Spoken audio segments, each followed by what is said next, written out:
Shalom saudara-saudara yang dikasihi Tuhan Yesus Kristus. Marilah hari ini kita akan bersama-sama merenungkan firman Tuhan dengan panduan 4M. Hari ini Rabu 22 Mei 2024 dengan tema Karunia Roh Kudus. Nah, saudara, mari kita bersama-sama menerima firman Tuhan dengan hati yang terbuka. Mari kita berdoa bersama-sama. Bapa, Tuhan Yesus dan Roh Kudus, hari ini kami akan bersama-sama merenungkan firman-Mu. Biar Engkau berkati, bimbing hati pikiran roh kami dengan Roh Kudus-Mu, supaya kami mengerti apa yang Engkau mau. Terima kasih Bapa, bersabdalah di dalam nama Tuhan Yesus Kristus. Amin.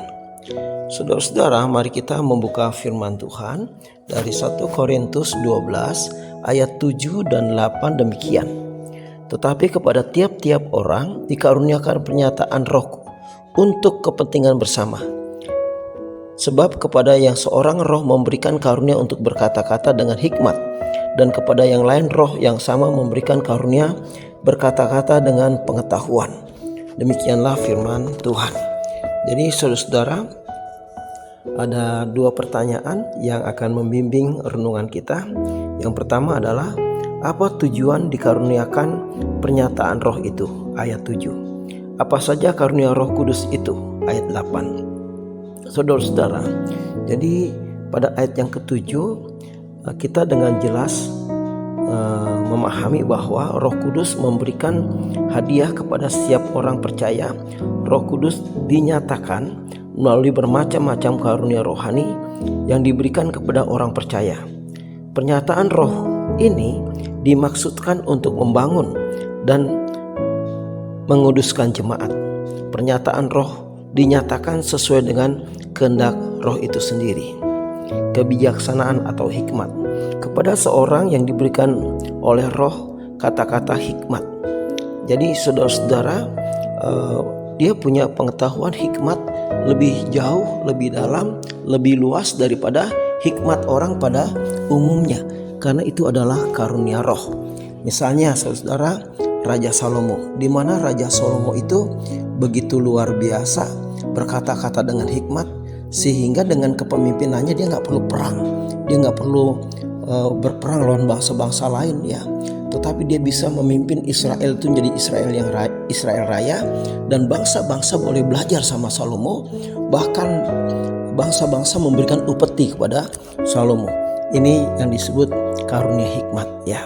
Mungkin juga di dalam suatu rumah tangga banyak kerusuhan, kebingungan, ketidakmengertian. Tapi kalau di keluarga itu ada orang yang mempunyai karunia hikmat, dia dengan mudah memberikan penjelasan dan solusi ya, jalan keluarnya.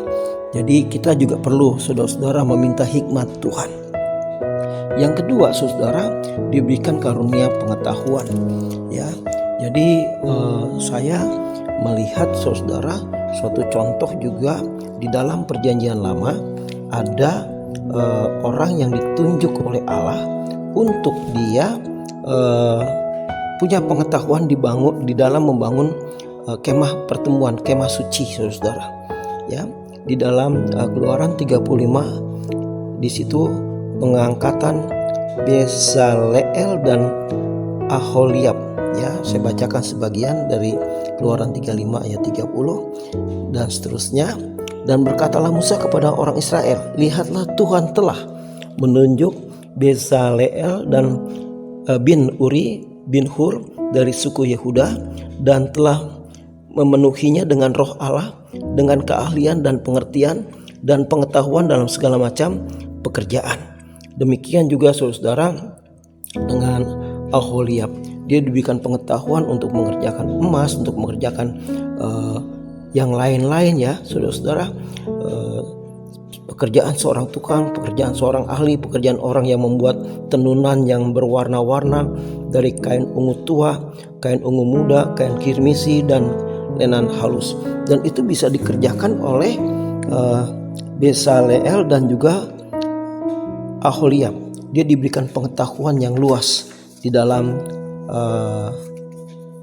hal pengetahuan ya. Jadi ada orang yang diberikan oleh Tuhan karunia hikmat, ada juga orang dikasih pengetahuan. Mungkin kalau sekarang dibilang tuh orang yang jenius ya, orang yang pintar ya. Nah saudara-saudara, marilah kita juga selaku pelajar, mahasiswa, karyawan, usahawan, orang tua, supaya kita semua mempunyai juga hikmat dan pengetahuan, dan kita bisa minta sama Tuhan ya. Dan hal ini kita perlu bagikan kepada teman-teman, karena sumber pengetahuan, sumber hikmat itu adalah Allah sendiri. Kalau kita minta sama Tuhan, Tuhan pasti akan memberikan, selama itu untuk kemuliaan nama Tuhan ya. Demikian firman Tuhan. Marilah kita bersama-sama mencari hikmat dan pengetahuan untuk kita bisa memuliakan Tuhan. Tuhan Yesus memberkati. Demikianlah firman Tuhan. Amin. Dan mari kita berdoa. Bapa, Tuhan Yesus dan Roh Kudus, demikianlah firman-Mu ya Tuhan yang boleh kami bacakan. Berikan kami hikmat dan pengetahuan untuk kami bisa bersaksi tentang Bapa, Yesus dan Roh Kudus, supaya kami juga bisa membagi pengetahuan roh kepada banyak orang. Terima kasih Bapa, di dalam nama Tuhan Yesus kami berdoa. Haleluya. Amin.